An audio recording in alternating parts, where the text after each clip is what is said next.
They said I was always the calm one, the quiet one, the man who never raised his voice even when pushed. But that morning, everything changed.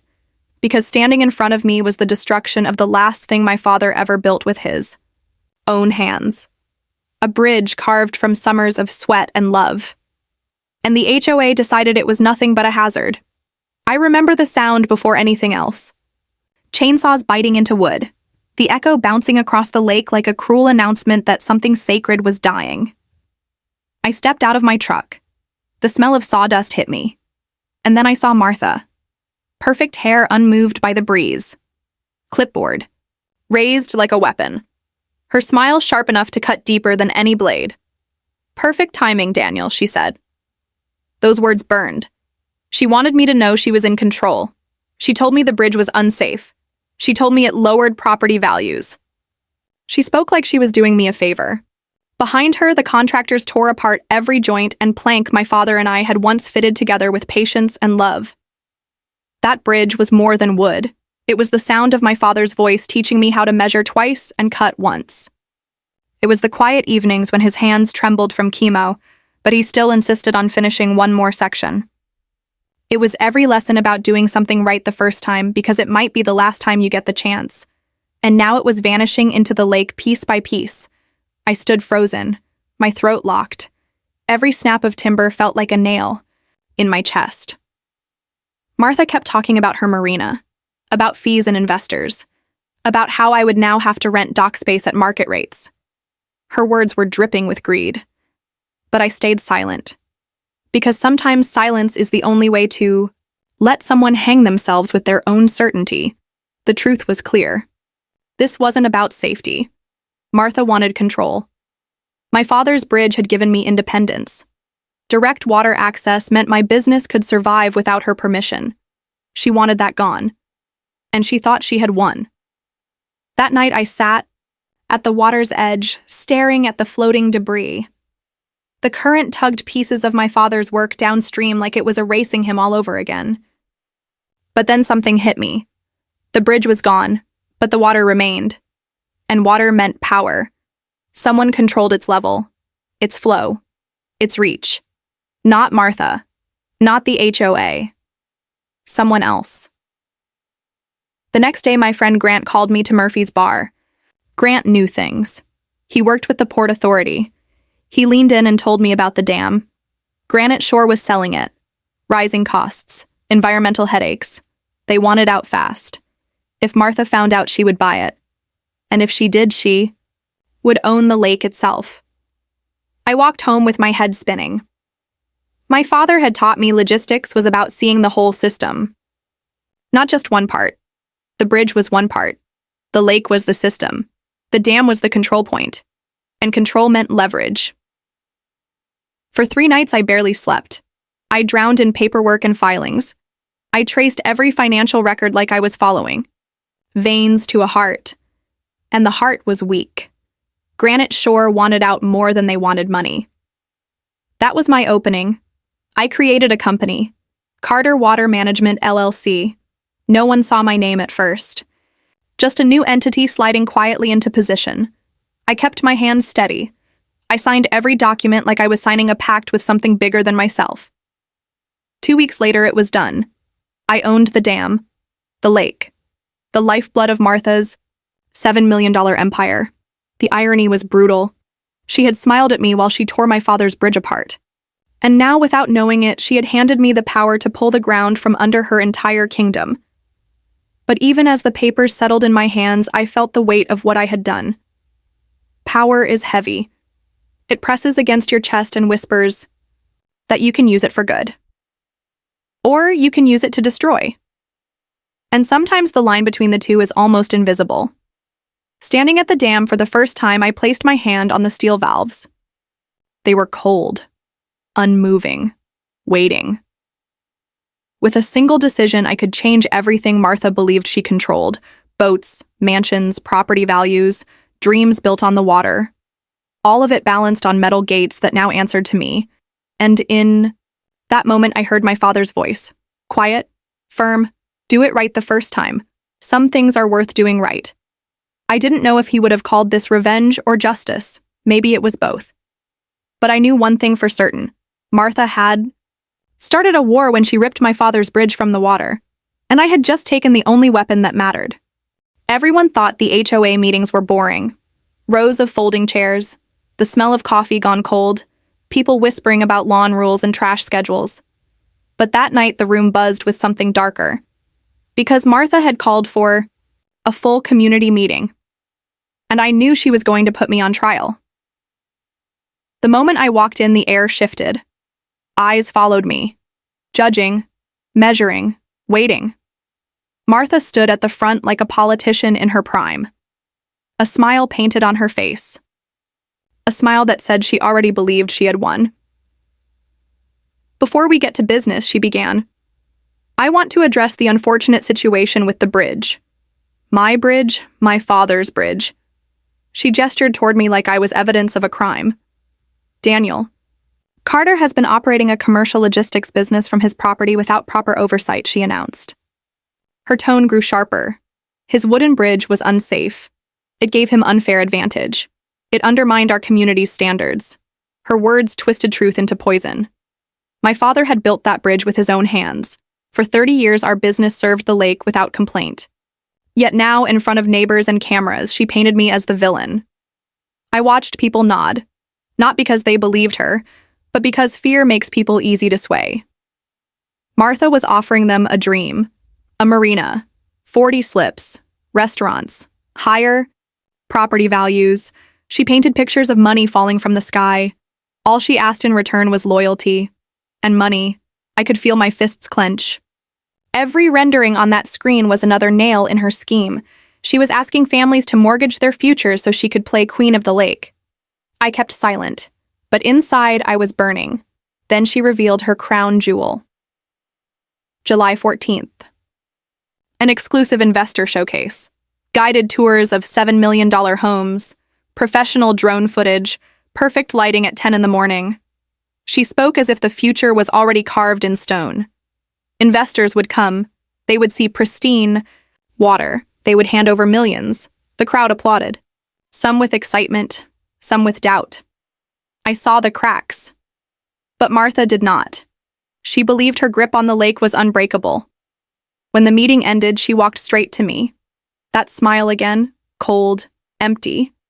I hope you understand none of this is personal, Daniel. It is just business. You might even find working with us more profitable than standing alone. I looked her in the eyes and said, I will consider it. She believed me. That was her first mistake. The next morning, I was waiting at the county clerk's office before the doors opened. Paperwork in hand. Calvin, the dam engineer, had prepared everything. Maintenance filings, environmental plans, inspection, schedules, bulletproof. All I had to do was submit. The clerk stamped the approval. Routine, she said. Nothing special. But to me, it was everything. Because those papers gave me the authority to open the valves on July 14th, the very day Martha had chosen for her showcase. Driving home, I held that stamped copy in my lap. My heart pounded. This was no longer just survival. This was a weapon, a legal one, but still a weapon.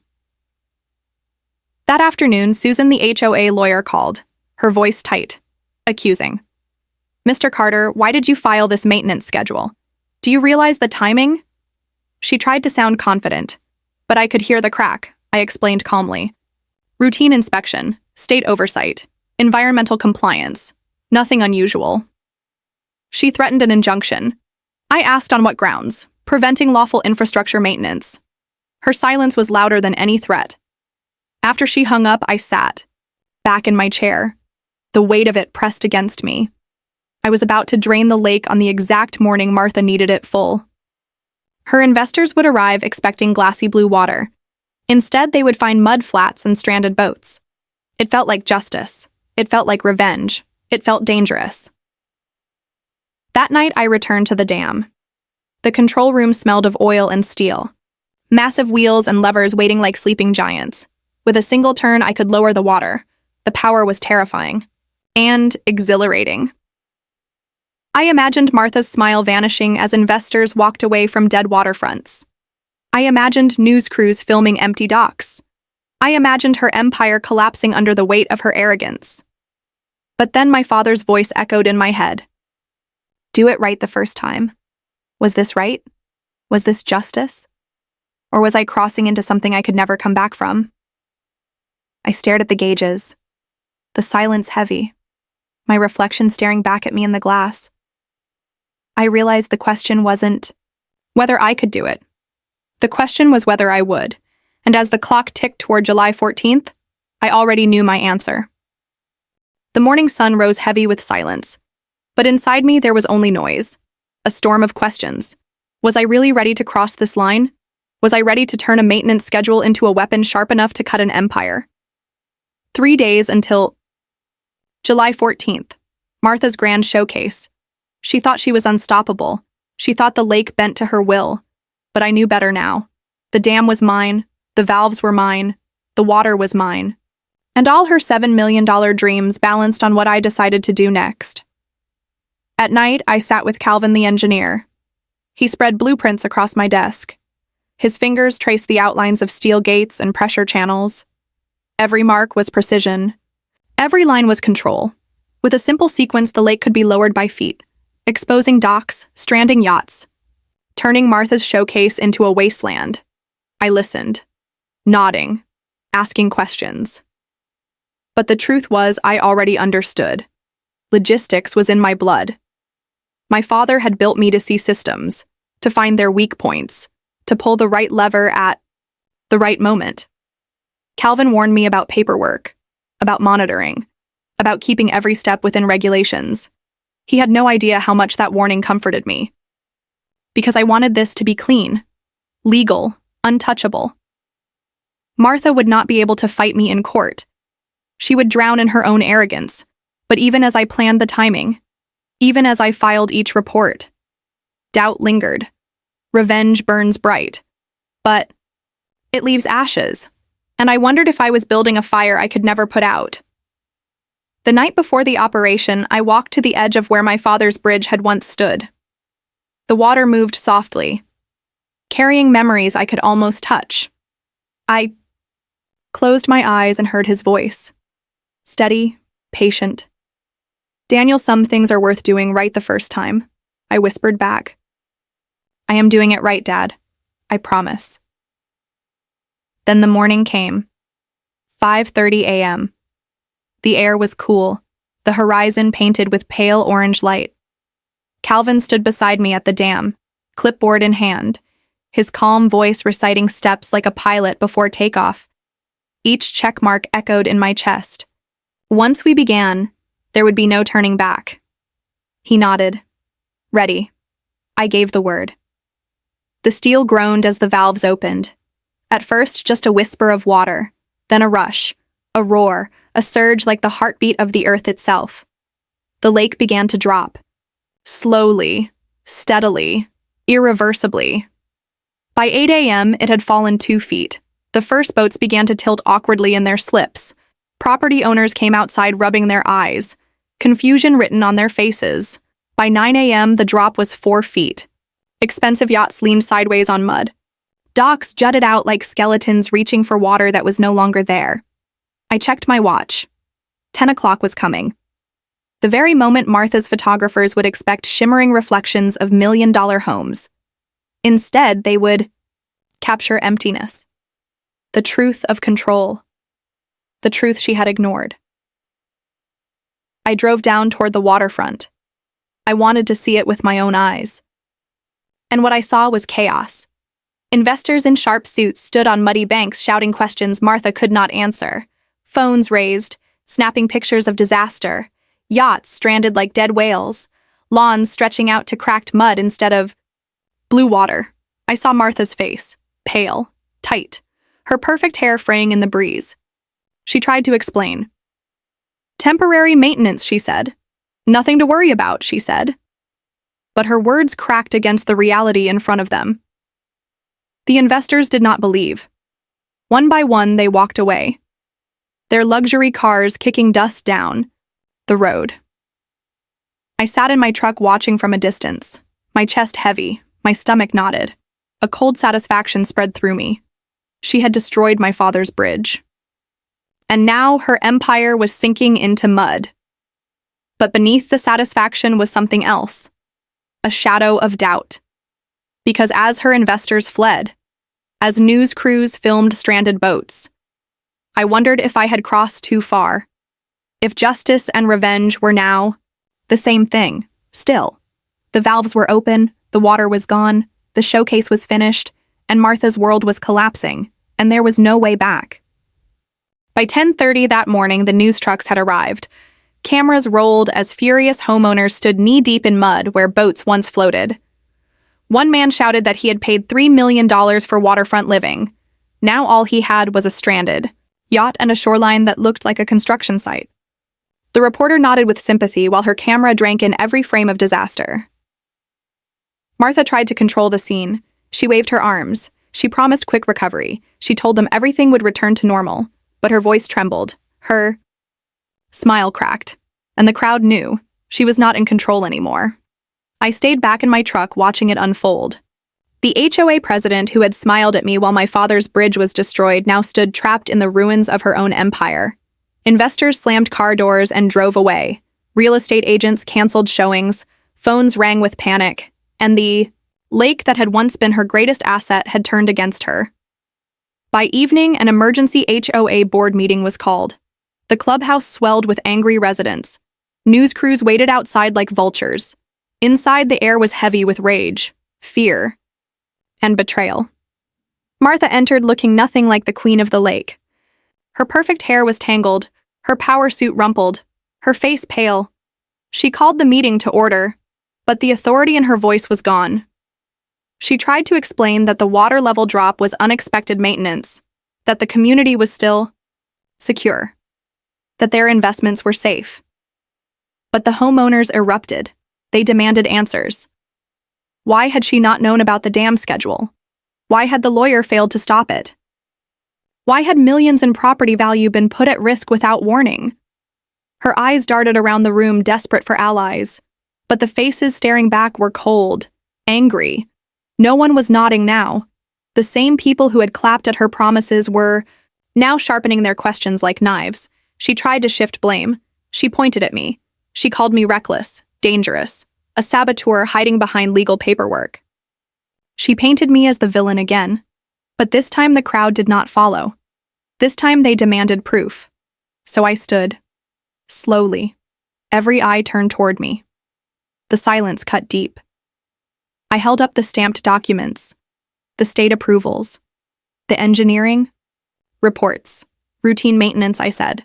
Authorized, required, compliant. Nothing illegal, nothing secret. The room fell into shocked silence. Martha's mouth opened, but no words came out. Because the truth was there in black and white. Her power was an illusion. My authority was real. I placed the settlement terms on the table, my voice steady. A public apology video acknowledging the wrongful destruction of my father's bridge. $250,000 in damages for business disruption. Full funding for a memorial bridge dedicated to my father. Formal recognition of seasonal maintenance schedules giving me operational authority over lake levels, and permanent disclosure requirements for all property sales stating that water levels were subject to dam operations. Gasps rippled through the room. My terms were not just about money. They were about power. Every sale in the future would carry my signature in its fine print. Martha's dream of flawless luxury had shattered, replaced by the reality that her kingdom now lived at the mercy of dam schedules. My schedules. She tried to argue. Her lawyer tried to cut the numbers down, but the board members were finished with her. Homeowners shouted that they wanted resolution. They wanted peace. They wanted someone to blame. And Martha was standing in the wrong place at the wrong time. Finally, her hand shook as she signed. Every stroke of the pen looked like surrender. Her apology was recorded, her admission sealed. The bridge she destroyed would be rebuilt in my father's name, and the authority she tried to steal was now mine by law. When I walked out of the clubhouse that night, the air was cooler, the lake still low, but I knew it would rise again, because I would decide when. I had done it. I had turned her arrogance into her downfall. Yet even as I breathed in the night air, a thought settled in. My chest. Power changes you. It whispers that you are in control, that you hold the future in your hand. But I knew my father never wanted me to chase power. He wanted me to honor what we built. And that was the question echoing inside me as Martha's world crumbled. Would I use this power for justice? Or would I let it consume me like it had consumed her? The lake looked broken in the days that followed. Docks stretched over air, boats tilted on mud like stranded whales. The community walked the shorelines in silence. Some filmed videos for the news. Others shouted into their phones about ruined investments. Everyone was angry, but not at me, not anymore. Their anger was turning toward Martha. She tried to fight. She hired lawyers. She demanded emergency appeals. She even called in favors from contractors who once promised to back her marina. But none of it mattered. The papers I held were flawless. Every inspection documented. Every environmental protocol followed. The water was dropping because maintenance required it. Nothing more, nothing less. One afternoon, I met Calvin at the dam. He explained how the system was designed to function. He showed me the gauges, the monitors, the valves. He told me that the bottom outlet needed this inspection. If ignored, it could have caused flooding or worse. His words carried weight. This was not sabotage. This was responsibility. But I could see something in his eyes, too. He knew what this operation meant. He knew the timing was no accident. He did not judge me. But his silence said everything. By the third day, the news spread beyond our town. Regional outlets covered the story of multi-million-dollar mansions sitting above mudflats. Social media filled with photos of yachts stuck in dirt. Hashtags mocked Martha's luxury showcase. The more the world laughed, the more the community's trust in her collapsed. I drove past her mansion once. She stood on the balcony staring at the empty shoreline. Her posture stiff, her face pale. For the first time, she looked small, and I realized that fear changes people. It takes their confidence and grinds it into dust. The HOA called another emergency meeting. The crowd was restless, voices sharp, demands louder than ever. Why had their money been risked? Why had Martha promised one thing and delivered disaster? She tried to answer, but every word sounded weaker than the last. Then they turned to me. They wanted to hear from the man with the dam. I stood at the back, quiet, calm. But when I spoke, the room froze. I told them the truth. The valves were mine. The lake was mine. The schedules were mine. And from this day forward, every homeowner would live with that reality. Some people nodded with relief. They saw stability in my control. Others looked uneasy, realizing their million-dollar views now depended on my decisions. The balance of power had shifted, and everyone could feel it. After the meeting, I walked out alone. The night was cold, the stars sharp above the lake. For a moment, I wondered what my father would think. Would he be proud? Would he be ashamed? I could not decide. All I knew was that he had taught me to fight for what was right. And right now, this felt like justice. But justice has a price, and sometimes that price is heavier than revenge. The next morning, Martha came to see me. She did not smile this time. She did not wear her power suit. She looked tired, defeated. Her voice shook as she told me I had destroyed her. Investors gone, property values crashing, the marina project dead. She asked if I had any idea what I had done. I showed her the stamped documents, the approvals, the reports. This is maintenance, I said. This is law. Her eyes burned with rage, but also with fear, because for the first time she understood. Her titles and her rules meant nothing here. The water did not answer to her. It answered to me. She walked away without another word. And in that silence, I felt something shift. This battle was over, but the war inside me was just beginning, because once you taste power, you cannot unlearn it. Once you feel the weight of control, you cannot set it down. The dam was mine now. The lake was mine. The question was no longer whether I could win against Martha. The question was what I would become now that I had already won. The sun rose over the drained shoreline like nothing had changed. But everything had. The community walked in shadows of doubt now. Some whispered about moving away. Others demanded new leadership. Martha once ruled with a smile and a clipboard. Now she could barely hold her head up. That night, the clubhouse filled again, cameras flashing outside, news crews waiting to catch every word. The board sat stiff behind the long table. Martha stood at the center, but her confidence was gone. Her voice cracked as she called the meeting to order. "We are here tonight to address the emergency," she began. But she was drowned out by shouts. "Why did you not know about the dam schedule? Why did you lie about safety? Why did you destroy Daniel's bridge?" Her face tightened. Her answers fell flat. The crowd no longer believed. Then silence. Every eye turned toward me. The man they once saw as a problem now stood as their only certainty. I rose slowly, my heart steady, my words sharp. The dam maintenance was lawful. Every inspection documented. Every environmental step followed. But I am prepared to resolve what your leadership destroyed. I laid the settlement terms before them. A public apology recorded on video. $250,000 in damages. Full funding for a memorial bridge in my father's name, and recognition of my seasonal maintenance schedules as the authority over water levels. Plus permanent disclosure requirements on every property listing. The shock rippled through the room. Some gasped, some nodded. They knew it was the only path forward. Martha's empire was dead. My terms were the new law. She tried to argue. Her lawyer tried to soften the numbers.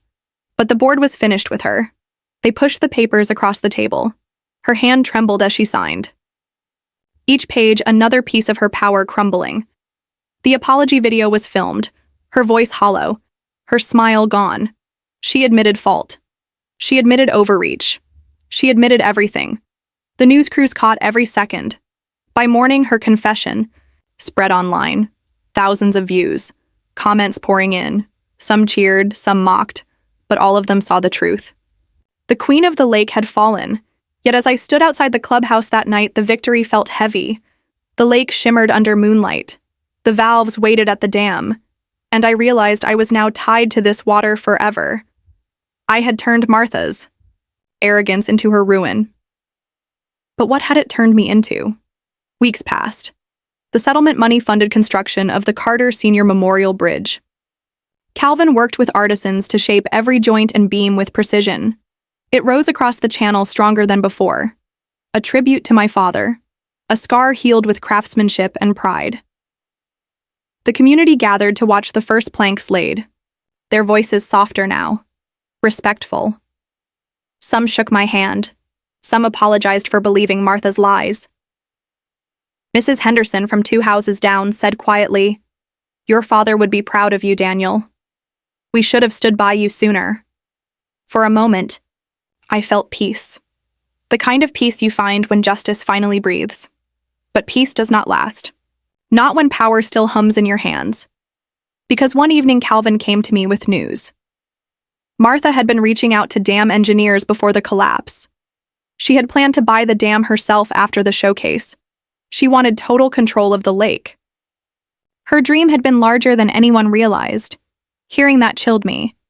If I had not acted first, she would have owned the valves. The water. My business.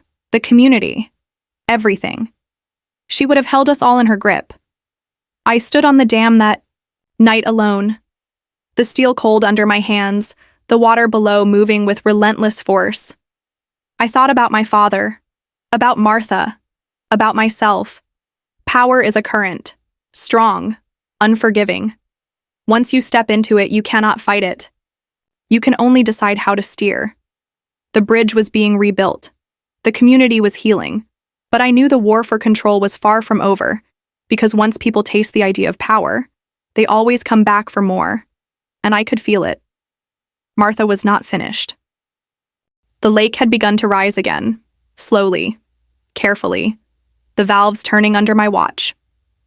By the time the bridge stood complete, the shoreline looked almost normal. But normal was an illusion, because the community had changed forever. And so had I. The Carter Senior Memorial Bridge gleamed with fresh timber and brass. A plaque at its center carried my father's name. People walked across it during the dedication ceremony. Some whispered apologies. Others offered thanks. They called it justice. They called it healing. But I knew it was more than that. It was a reminder carved into wood that power never disappears. It only shifts. As neighbors shook my hand, I saw relief in their eyes. Relief that Martha had been stripped of her throne. Relief that their anger had found a target. But beneath that relief, there was fear too. Fear of me. Because they knew their million-dollar views now depended on my calendar, my schedule, my decision. That night, the board met without Martha. The vote to remove her was swift. 87% against her, 13% clinging to her promises. She was finished. Her allies resigned before they could face the same fate. New board members were elected. They promised transparency. They promised accountability. But promises are fragile when money whispers in the dark. Martha's mansion sat empty after the HOA auction. It had once been priced at $7 million. It sold for $4 million. The disclosure about seasonal dam maintenance printed on every listing page like a scarlet letter. She packed her life into boxes and left town without looking back. The queen had lost her crown. The board had lost its leader. And I had gained something no one else could see. Influence that reached into every property, every sale, every future. But victory has its own silence. At night, I sat on the dam staring at the gauges, the water steady under my command. I thought about Martha, about how she believed control meant ownership, about how she had built an empire of promises on water she did not own. I wondered if I was becoming the same. One evening, Calvin stopped by. He carried maintenance logs under his arm. He looked at the bridge, at the lake, then at me. He said quietly, "Your father would have liked this. He would have liked that you turned loss into something lasting." His words steadied me. For a moment. But later I heard whispers. Neighbors saying that one man should not hold the keys to an entire lake. Realtors complaining that my maintenance schedules scared away buyers. Even some board members questioning if I should share control. Power unites people in fear, and fear always breeds resistance. I kept my head down. I managed the dam with precision. I documented every change. I answered every question at quarterly meetings. But I could feel it. The same currents that once lifted Martha were stirring again. Only this time they flowed against me. Then one night my phone buzzed. An unknown number. A voice on the other end, calm but sharp. They said Martha was speaking again. Not here, not in meetings, but in whispers, in calls, in quiet conversations far from town. She was telling people I had abused the dam, that I had timed the drainage to destroy her showcase, that my revenge had cost them millions. Hearing her name again lit something inside me. I thought she had been buried in her own failure. But power is a seed. Even in the ashes, it can grow back. And Martha was planting herself in the shadows. Walked back to the memorial bridge that night. The water shimmered below. The brass plaque shone in the moonlight. I touched it. My father's name. His memory. His voice in my head.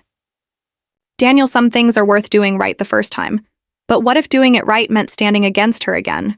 What if doing it right meant reminding everyone why I had taken control in the first place? Because Martha was not finished. I could feel it in the current, in the silence, in the way the community looked at me. This war was not over. Not yet. The month after the bridge dedication felt quiet. Too quiet. The kind of quiet that hides storms. I kept the dam steady. I kept the schedules public. I answered every question at every meeting. On the surface, everything looked calm. But under the water, I could feel the current shifting. Then the first sign came. A realtor whispered that buyers were asking if I could be trusted. A board member hinted that one man with too much control was dangerous. And behind it all, I heard her name again. Martha. She had left town, but her voice lingered. She told anyone who would listen that I had drained the lake to ruin her showcase, that I had planned the timing with revenge in my heart, that I had cost the community millions just to prove a point. She told them I was no better than her, worse even, because I smiled while I held the valves. At first, I ignored it. Rumors die if you starve them. But this one grew. People repeated it at barbecues, at church, at coffee shops. And suddenly I was no longer just the man who rebuilt his father's bridge. I was the man who destroyed the lake. I walked the shoreline one evening and saw neighbors look away. Not with hate, with doubt. Doubt is sharper than hate. Doubt lingers. Doubt spreads. I thought about Martha every night. About how power had destroyed her. About how she had drowned in her own ambition. And I wondered if the same fate was waiting for me. Then one morning I stood on the memorial bridge, the sun breaking across the lake, the water calm, the plaque shining. And I realized something. Power is not the enemy. Fear is. Martha lost because she ruled with fear. She thought control meant dominance. She thought strength meant crushing opposition. But strength is not force. Strength is responsibility. Strength is knowing you hold the weight of others and not letting it crush them. That afternoon, I called a meeting myself. The community gathered, faces tense, cameras ready. I stood at the front. No lawyer, no papers, no board, just me. I told them everything. How Martha had destroyed my father's bridge, how she had tried to strangle my business, how I discovered the dam sale, how I filed the maintenance schedule, how the timing had aligned with her showcase. I did not hide the truth. I spoke it. Plain, simple, honest. The room was silent, some shocked, some angry, but all listening. Then I said the words that mattered most. This dam is not mine. It belongs to all of us. I hold the valves, but I will not rule with fear. I will rule with transparency, with integrity, with the same care my father used when he built this bridge plank by plank. And in that silence, something shifted. Eyes softened, shoulders lowered. Neighbors who once doubted me nodded. Not all, not yet, but enough. Weeks later, the rumors faded. The board published every maintenance schedule openly. Realtors explained water levels honestly. Buyers accepted it. Property values stabilized lower but stronger. Real, sustainable. The lake was no longer a fantasy. It was a system. Managed, balanced, honest. Martha's name became a warning. A story mothers told at kitchen tables. A lesson whispered in meetings across other communities.